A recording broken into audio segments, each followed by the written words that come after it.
Most videos about retiring in Panama sell you a dream. They show the postcard stuff: empty beaches, sparkling high rises in Panama City, and sunset cocktails that look almost too good to be true. It's a beautiful picture, but it's definitely not the full story. They always seem to skip the page with the price list. I just spent a full month living in Pedasi on a strict $2,000 budget. In this video, I'm not just showing the highlights, I'm showing the receipts. This is the unfiltered truth of what a budget retirement here actually looks like. We're tracking every dollar from my shockingly cheap rent to what a week of groceries really costs. By the end, you'll know if this coastal paradise is the real deal or just a fantasy. Let's crunch the numbers. The first thing everyone asks about moving abroad is housing. It's the biggest expense and the biggest question mark. So, what can you get in a charming fishing town like Pedasi? I found a cozy one-bedroom furnished casita just a few blocks from the town square for $450 a month. Let me say that again, $450. Now, it wasn't a luxury palace, but it was clean, safe, and had everything I needed. To be fair, a deal like that took some boots on the ground work, actually talking to locals rather than just scrolling expat websites.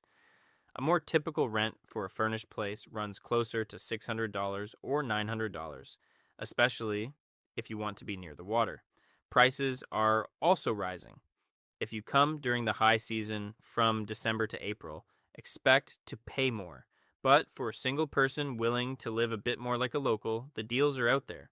Of course, rent is just the start. You have to keep the lights on, and in the tropics, air conditioning is the wild card.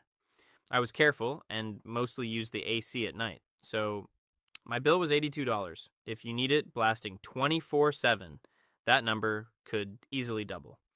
Other utilities were negligible, water was included, and propane for cooking cost me a whole $6 for the month. For Wi Fi and my phone, I paid $47.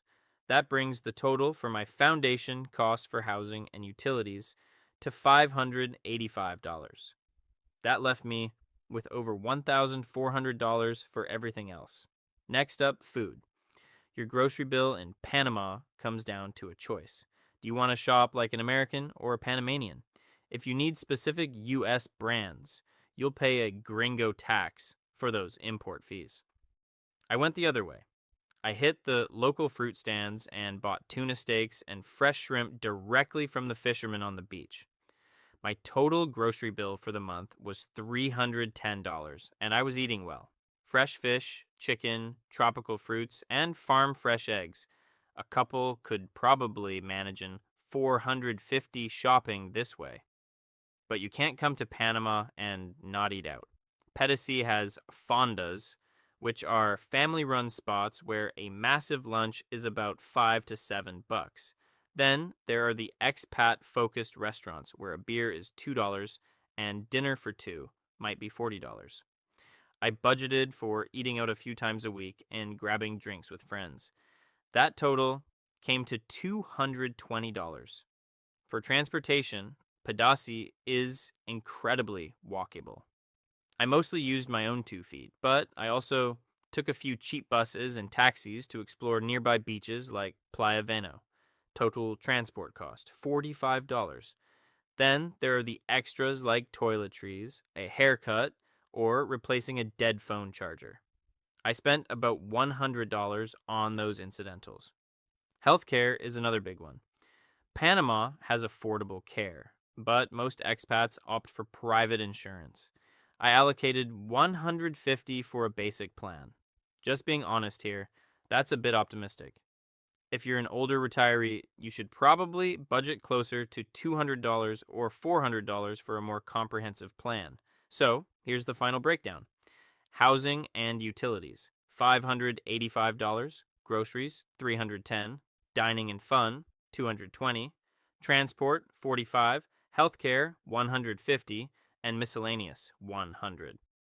The grand total for a month of living well in Pedasi, $1,410. What does $2,000 actually buy you here? It buys you a comfortable, simple life for about $1,400 and leaves you with a $600 buffer. That buffer is peace of mind. It's your emergency fund or a weekend trip to the mountains in Phuket. It's the difference between just getting by and actually thriving. This lifestyle isn't for everyone. It means choosing local fish over imported salmon and being smart about the AC. But you aren't really giving things up, you're trading. You trade traffic jams for beach walks and a high stress pace for the rhythm of a small town. For a single person, living on a social security check is completely doable here. The secret is getting out of the Panama City bubble and exploring the interior. My month in Pedasi proved that a budget retirement here isn't a fantasy. It's a reality for anyone willing to embrace a local way of living. So, what part of this breakdown surprised you most? Was it the $450 rental or the $1,410 total? Let me know in the comments. And if this was helpful, subscribe for more on the realities of retirement living. Thanks for watching.